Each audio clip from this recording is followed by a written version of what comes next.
A semana começa com aquele clima de decisão que o torcedor do Vasco da Gama já aprendeu a reconhecer de longe. Não é uma semana qualquer, é uma semana que pode definir rumos importantes do clube dentro e fora de campo, principalmente porque esta segunda-feira carrega uma carga simbólica grande no Centro de Treinamento Moacir Barbosa. É dia de treino, como vem acontecendo normalmente, mas também é dia de coletiva, de apresentação, de esclarecimentos e, principalmente, de respostas que o torcedor vem aguardando com ansiedade desde o encerramento da última temporada. O ambiente no Vasco é de trabalho intenso, mas também de ajustes finos, daqueles que fazem diferença ao longo de um ano inteiro. Nesta segunda-feira, o clube abre oficialmente as portas para apresentar um dos seus novos reforços, o meia-atacante Johan Haas, jogador que chega cercado de expectativa, mas também com uma leitura muito clara por parte da diretoria e da comissão técnica. Além dele, o diretor de futebol, Admar Lopes, e o técnico Fernando Diniz também falam, explicam planejamento, respondem perguntas e ajudam a desenhar, ainda que parcialmente, o que o Vasco pretende construir ao longo da temporada que se inicia. É aquele momento em que o discurso precisa estar alinhado com a prática, porque o torcedor já está mais atento, mais crítico e menos disposto a comprar promessas vazias. O dia promete ser intenso também pelo contexto. O calor no Rio de Janeiro não dá trégua, o sol castiga, e mesmo assim o trabalho segue firme em Jacarepaguá. O Vasco sabe que não pode perder tempo. Cada treino, cada conversa, cada decisão tomada agora tem reflexo direto lá na frente. A coletiva não é apenas protocolar.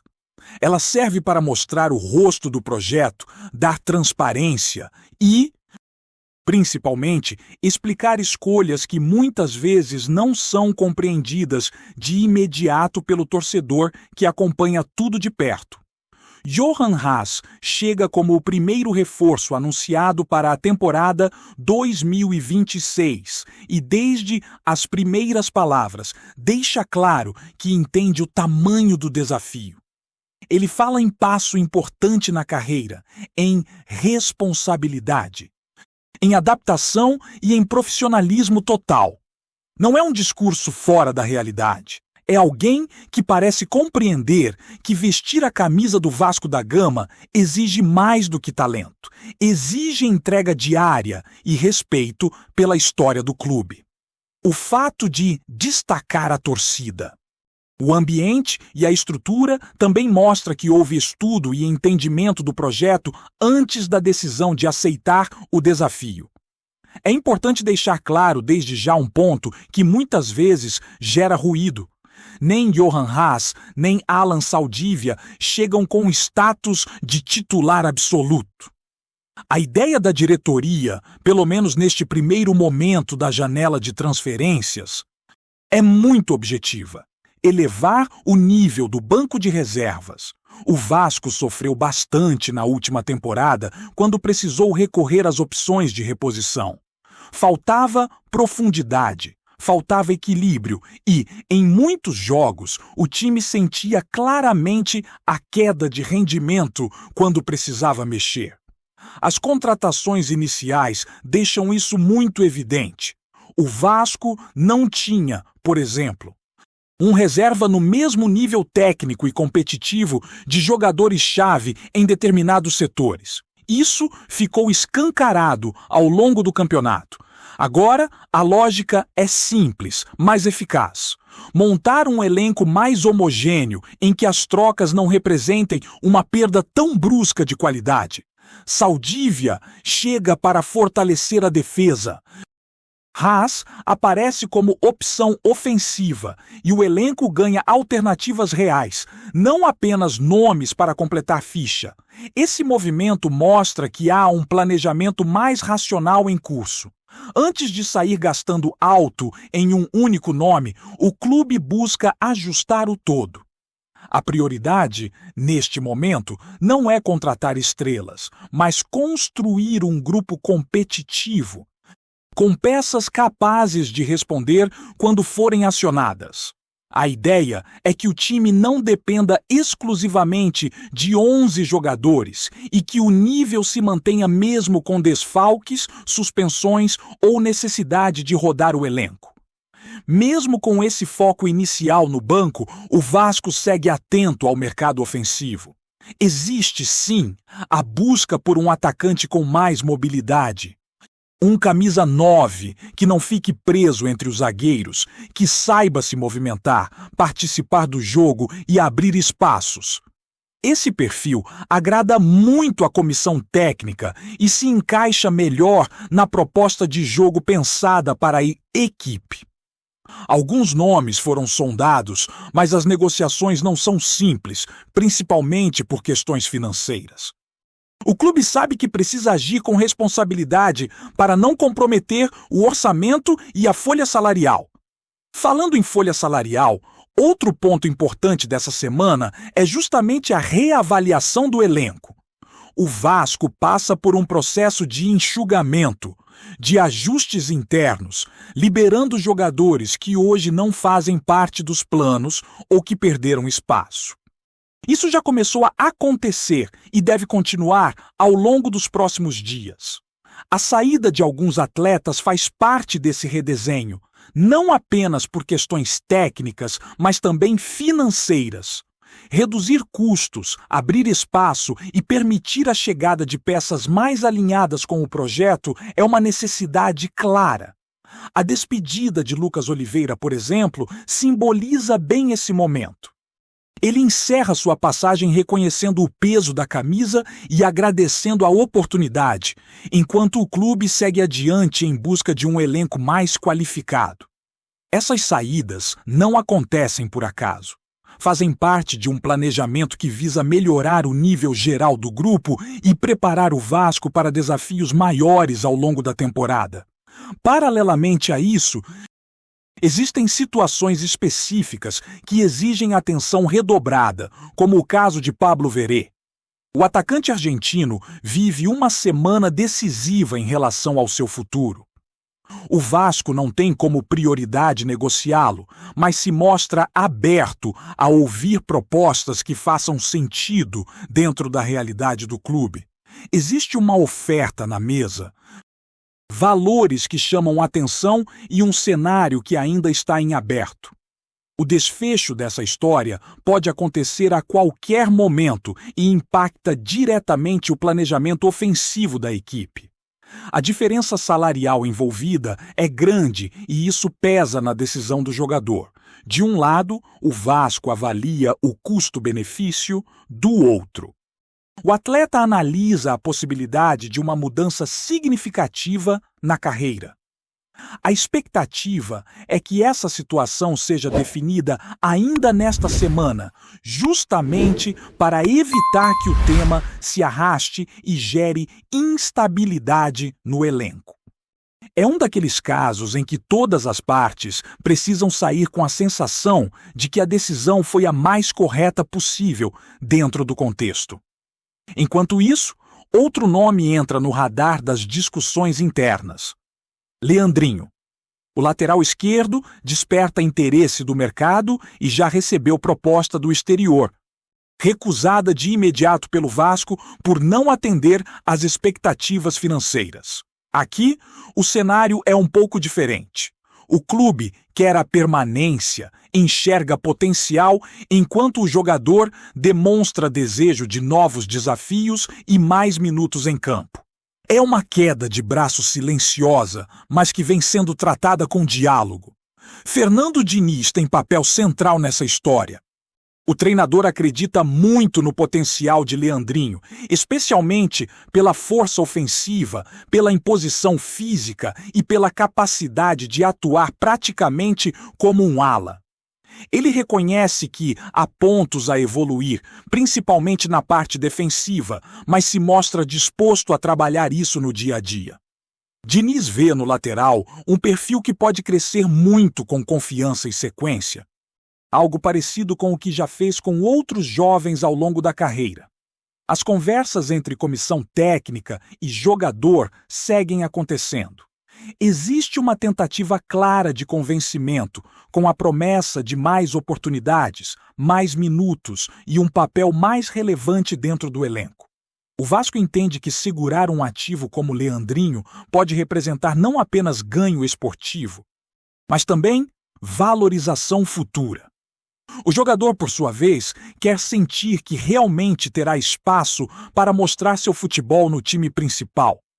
Esse início de semana, portanto, concentra vários pontos importantes que ajudam a desenhar o Vasco que está sendo construído. Entre apresentações, possíveis saídas, negociações em andamento e ajustes internos, o clube tenta equilibrar ambição e responsabilidade. O torcedor observa tudo com atenção, cobra, questiona, mas também espera que as decisões tomadas agora sejam o alicerce de uma temporada mais sólida, competitiva e, principalmente, menos sofrida do que as anteriores. Dentro desse cenário de ajustes e decisões estratégicas, o Vasco da Gama tenta conduzir o mercado com mais cautela do que em outras temporadas, justamente para não repetir erros recentes que custaram caro esportivamente e financeiramente. A palavra da vez dentro do clube é equilíbrio. Equilíbrio entre juventude e experiência, entre investimento e responsabilidade, entre oportunidade de mercado e real necessidade do elenco. E essa postura fica cada vez mais evidente à medida que as negociações avançam e algumas escolhas vão sendo expostas ao público. A possível saída de Pablo Verê é um exemplo claro disso. O atacante não é visto como peça inegociável, mas também não é tratado como alguém descartável. Existe uma proposta concreta, valores bem superiores ao que ele recebe atualmente e um contrato longo sendo desenhado. Para o Vasco, a questão não é apenas liberar ou não o jogador, mas entender o impacto esportivo dessa saída e como repor, caso ela se confirme. Perder um atleta do setor ofensivo exige planejamento imediato, porque não se trata apenas de abrir espaço na folha, mas de manter um mínimo de competitividade no elenco. Internamente, o clube trabalha com a possibilidade real de saída, mas sem precipitação. A ideia é não fechar portas antes de ter segurança sobre os próximos passos. O torcedor muitas vezes enxerga apenas o nome que pode sair, mas por trás existe toda uma análise sobre reposição, perfil de mercado, valores disponíveis e até tempo de adaptação de um possível novo reforço. O Vasco sabe que não pode errar nesse ponto, principalmente porque o setor ofensivo já foi um problema em momentos importantes da última temporada. Enquanto isso, a diretoria segue mapeando oportunidades que se encaixem no perfil buscado pela comissão técnica. A ideia de um atacante mais móvel não é um capricho, mas uma necessidade tática. Fernando Diniz quer um jogador que dialogue melhor com o meio-campo, que saiba atacar espaços, pressionar a saída de bola e participar da construção ofensiva. Não é simplesmente contratar um centroavante de referência, é buscar alguém que se encaixe na dinâmica de jogo pensada para o time. Esse cuidado também aparece na forma como o Vasco vem lidando com o elenco atual. A limpeza não acontece de maneira aleatória. Jogadores que não conseguiram se firmar, que perderam espaço ou que não fazem parte do planejamento a médio prazo vão sendo liberados aos poucos. Isso abre espaço não só financeiro, mas também de ambiente. Um grupo mais enxuto tende a ser mais competitivo, mais focado e com menos ruídos internos, algo que o clube entende como fundamental neste momento de reconstrução. A relação entre comissão técnica e diretoria tem sido um ponto positivo destacado nos bastidores. Há diálogo constante, alinhamento de ideias e, principalmente, Respeito às funções de cada um. Fernando Diniz participa das conversas, opina sobre perfis, mas não atua sozinho nas decisões. Do outro lado, Admar Lopes busca atender às demandas dentro das possibilidades reais do clube, sem prometer o que não pode cumprir. Esse tipo de sintonia nem sempre existiu no Vasco e faz diferença no dia a dia. No caso específico de Leandrinho, essa sintonia fica ainda mais clara. O treinador enxerga potencial, a diretoria reconhece o valor de mercado e o jogador se vê em um momento decisivo da carreira. Não é uma situação simples porque envolve desejo pessoal, projeto esportivo e proposta financeira. O Vasco tenta mostrar ao atleta que permanecer pode ser o melhor caminho neste momento, oferecendo mais minutos, mais confiança e a chance de se consolidar de vez no time principal. O argumento usado internamente é de que uma boa temporada pode multiplicar o valor do jogador no mercado, além de fortalecê-lo tecnicamente. Diniz acredita muito no desenvolvimento individual, no trabalho diário e na construção de confiança. Ele entende que Leandrinho ainda pode evoluir bastante defensivamente e vê nisso uma oportunidade de crescimento conjunto. Para o clube, segurar o lateral significa manter uma peça importante e evitar uma reposição que muitas vezes custa caro e não entrega o mesmo retorno. Essas conversas acontecem em um ambiente de pressão natural. O torcedor acompanha tudo, comenta, cobra e cria expectativas. A diretoria sabe que qualquer movimento será analisado com lupa, principalmente depois de temporadas instáveis. Por isso, a comunicação se torna tão importante. As coletivas, as entrevistas e os posicionamentos públicos servem justamente para explicar o caminho que está sendo seguido, mesmo que nem sempre agrade a todos. A apresentação de Johan Haas também se encaixa nesse contexto. Ele chega sabendo que vai precisar conquistar espaço, que não terá caminho fácil e que a cobrança será diária. O discurso de profissionalismo, adaptação e foco nos objetivos coletivos não é apenas retórica. É uma necessidade para quem chega ao Vasco hoje. O clube vive um processo em que ninguém tem lugar garantido apenas pelo nome ou pelo histórico. Tudo passa pelo desempenho no campo e pela entrega nos treinos. Esse ambiente mais competitivo tende a elevar o nível geral do elenco. Jogadores sabem que precisam render, que a concorrência aumentou e que oportunidades vão surgir para quem estiver melhor preparado.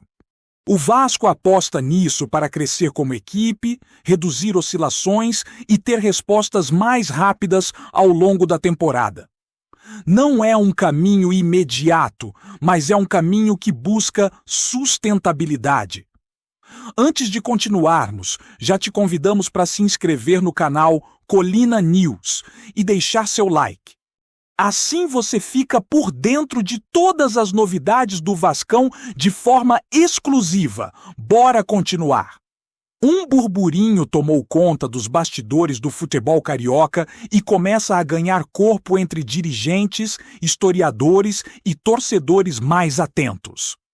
Circula com força a especulação de que uma interpretação recente envolvendo critérios da FIFA para reconhecimento de competições antigas pode reembaralhar a contagem oficial de títulos no Rio de Janeiro.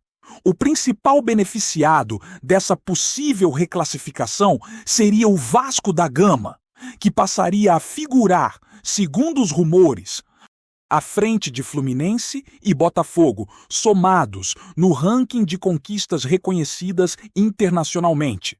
A conversa não é simples nem consensual. O que se comenta é que torneios interestaduais, excursões internacionais e competições precursoras de formatos modernos estariam sendo reavaliados sob uma nova ótica, algo que clubes europeus já viveram em outras ocasiões. Dentro desse contexto, documentos históricos, Atas de federações extintas e registros oficiais ganham peso inédito, abrindo margem para uma revisão ampla que mexe com paixões e narrativas consolidadas. No entorno vascaíno, o clima é de expectativa cautelosa.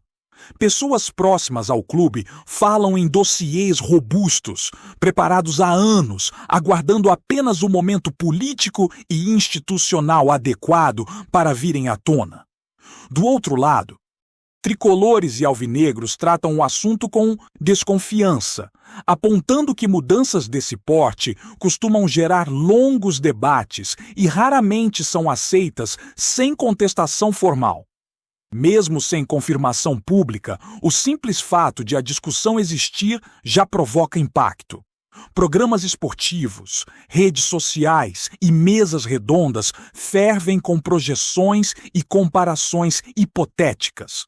Caso a interpretação se confirme, o efeito simbólico seria enorme, alterando discursos históricos e reforçando a tradição cruz-maltina em um patamar ainda mais elevado. Por enquanto, tudo permanece no campo da especulação, mas no futebol, sabe-se bem, rumores insistentes raramente surgem do nada. Trazemos notícias atualizadas do Vasco todos os dias. Inscreva-se no nosso canal e dê um like para continuar recebendo notícias exclusivas.